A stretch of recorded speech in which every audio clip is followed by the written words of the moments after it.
ആരോഗ്യവകുപ്പ് മന്ത്രിയെ കുറ്റം പറയുന്നവരോടാണ് അടുത്തത് പറയാനുള്ളത്. അവർക്കെന്ത് ചെയ്യാൻ പറ്റും?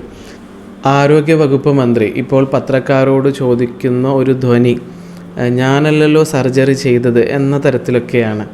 ഇപ്പോൾ ഈ ഉണ്ടാകുന്ന അപകടങ്ങൾക്കൊക്കെയും ഞാനെങ്ങനെയാണ് ഉത്തരവാദിയാകുന്നത്? പ്രിയപ്പെട്ട ആരോഗ്യവകുപ്പ് മന്ത്രി അറിയുന്നതിനായിട്ട് ഒന്ന് ശ്രദ്ധിക്കണം.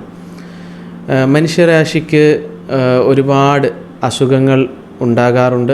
ആ അസുഖങ്ങൾക്കൊക്കെ അവർ പലതരത്തിലുള്ള റെമഡീസ് അവർ സ്വീകരിക്കാറുമുണ്ട്.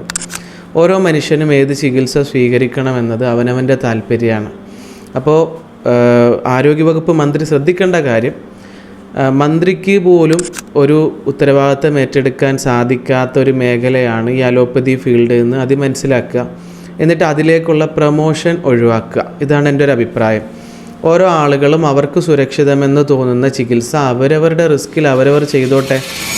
സ്വസ്ഥമായ ജനനം, സുഖമായൊരു ജീവിതം, ശാന്തമായ മരണം, ഇതൊക്കെയാണല്ലോ ഒരു ചികിത്സയിലൂടെ ലഭിക്കേണ്ടത്. എങ്കിൽ ഇന്ന് പലപ്പോഴും ജനനവും ജീവിതവും മരണവും ചൂഷണവൽക്കരിക്കപ്പെട്ടുകൊണ്ടിരിക്കുന്ന ഒരു സ്ഥലത്തേക്കാണോ ആരോഗ്യവകുപ്പ് മന്ത്രി ക്ഷണിക്കേണ്ടത്?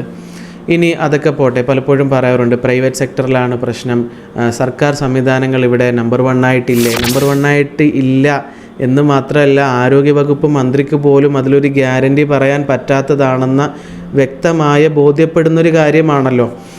ഞാനിത് പറയുമ്പോൾ നിലവിലുള്ള ആരോഗ്യവകുപ്പ് മന്ത്രിയോടുള്ള എന്തോ ഒരു ഉപദേശം മാത്രമല്ല, നിർദ്ദേശം മാത്രമല്ല, ഇനി ഏത് പാർട്ടി വന്നാലും ഏത് ആരോഗ്യവകുപ്പുണ്ടായാലും ആ ആരോഗ്യവകുപ്പൊക്കെ മനസ്സിലാക്കേണ്ടത് ഈ കാര്യം തന്നെയാണ്. ഓരോ മനുഷ്യനും അവൻ്റേതായ ഫ്രീഡം ഈ ഇന്ത്യ രാജ്യത്തുണ്ട്. അപ്പോൾ ഓരോ ആളുകൾക്കും അവരവർക്ക് ഇഷ്ടമുള്ള തൃപ്തികരമായ ചികിത്സ സ്വീകരിച്ച് സ്വസ്ഥമായി ജീവിക്കട്ടെ.